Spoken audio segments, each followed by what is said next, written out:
Hello అండి, welcome to my channel. ఇవాళ మనము బీరకాయ మసాలా కర్రీ ఎలా చేసుకోవాలో చూసుకుందాం. ముందుగా ఒక ప్యాన్ తీసుకొని అందులో 2 టేబుల్ స్పూన్ల ఆయిల్ వేసుకోవాలి. ఆయిల్ వేడెక్కాక ఇక్కడ 1/2 కేజీ బీరకాయలని ముక్కలుగా కట్ చేసి తీసుకున్నానండి. దాంట్లో కొద్దిగా పసుపు వేసి ఫ్రై చేసుకోవాలి.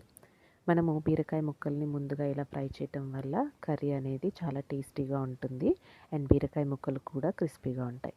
ఇలాగా ఒక 2 నిమిషాల పాటు ఫ్రై చేసుకుంటే సరిపోతుంది. 2 నిమిషాలు ఫ్రై అయిన తర్వాత బీరకాయ ముక్కలు ఇలా ఉడికిపోతాయండి. సో ఇప్పుడు మనం దీన్ని తీసుకొని పక్కన పెట్టేసుకుందాం.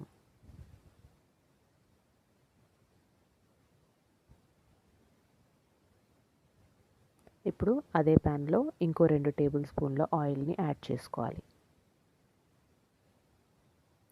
1 స్పూన్ జీలకర్రని వేసి ఫ్రై చేసుకోండి.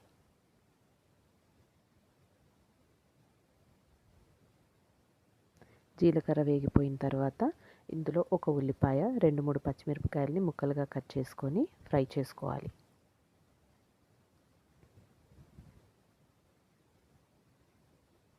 కొద్దిగా కరివేపాకు కూడా వేసుకొని ఫ్రై చేయండి.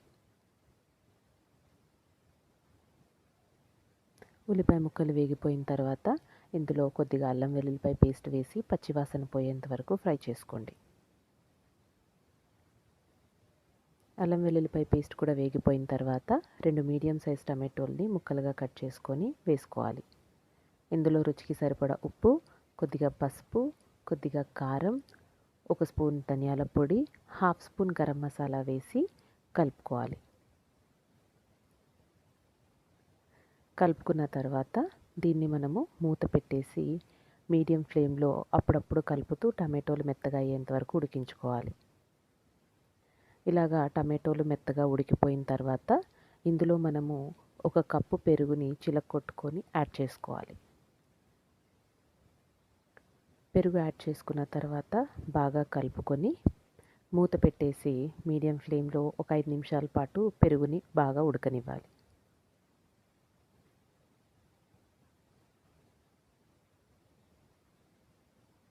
పెరుగు ఉడికిపోయిన తర్వాత ఓసారి కలుపుకొని ఇందులో మనము ముందుగా ఫ్రై చేసి పెట్టుకున్న బీరకాయ ముక్కల్ని యాడ్ చేసుకోవాలి.